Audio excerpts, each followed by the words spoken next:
Hi friends, welcome back to our channel. இன்னைக்கு நம்ம ஒரு சூப்பரான மட்டன் கோலா உருண்டை எப்படி செய்யலாம்னு பார்க்கலாம். ஒரு மிக்ஸி ஜார் எடுத்துக்கோங்க.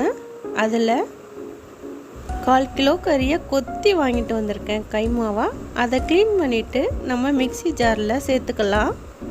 ஒரு ஓட்டு ஓட்டிட்டு கொஞ்சம் நைஸாக ஆகிற மாதிரி இது மாதிரி பல்ஸ் மோடில் போட்டு சுற்றி எடுத்துக்கோங்க. அதை நம்ம ஒரு பாத்திரத்தில் சேர்த்துக்கலாம். இப்போது நமக்கு தேவையான பொருள்லாம் அரைச்சிட்டு வந்துடலாம்.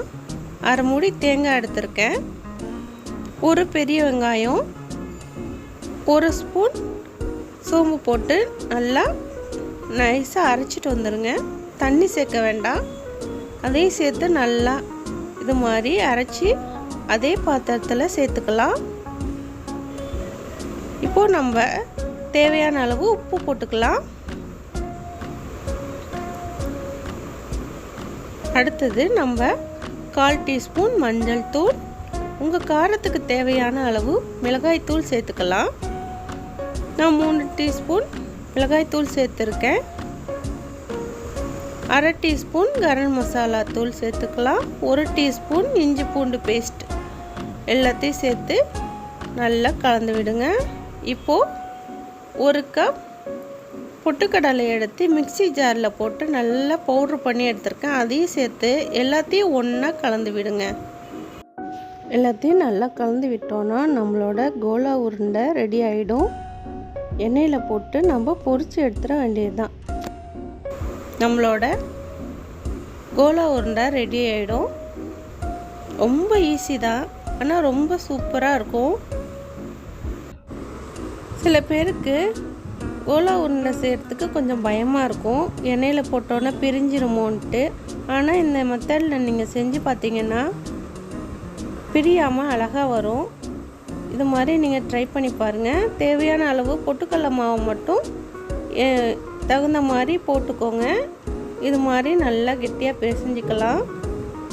இப்போது எல்லாத்தையும் உருண்டைகளை சின்ன சின்ன உருண்டைகளை இது மாதிரி உருட்டி வச்சுக்கலாம். எண்ணெயை காய வச்சுக்கோங்க. மிதமான தீயில போட்டு நம்ம பொரிச்சு எடுத்துக்கலாம்.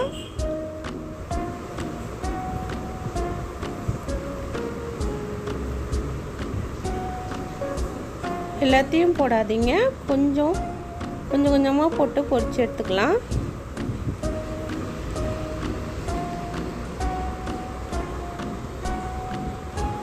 இது கொஞ்சம் வேகட்டும். கொஞ்சம் நேரம் ஆனோன்னே நல்லா திருப்பி போட்டுக்கலாம். இது மாதிரி எல்லா இடத்துலையும் எண்ணெய் படுற மாதிரி நல்லா சுற்றி கலந்து விடுங்க.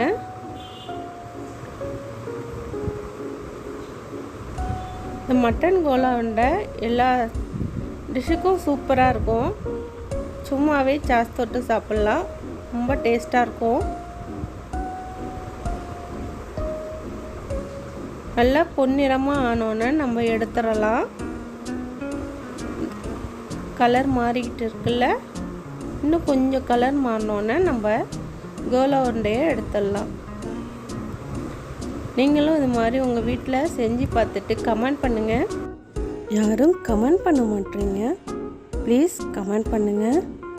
நம்ம சேனலை சப்போர்ட் பண்ணுங்கள், லைக் பண்ணுங்கள், ஷேர் பண்ணுங்கள், சப்ஸ்கிரைப் பண்ணுங்கள். மறக்காமல் கமெண்ட் பண்ணுங்கள் ப்ளீஸ். Thank you so much.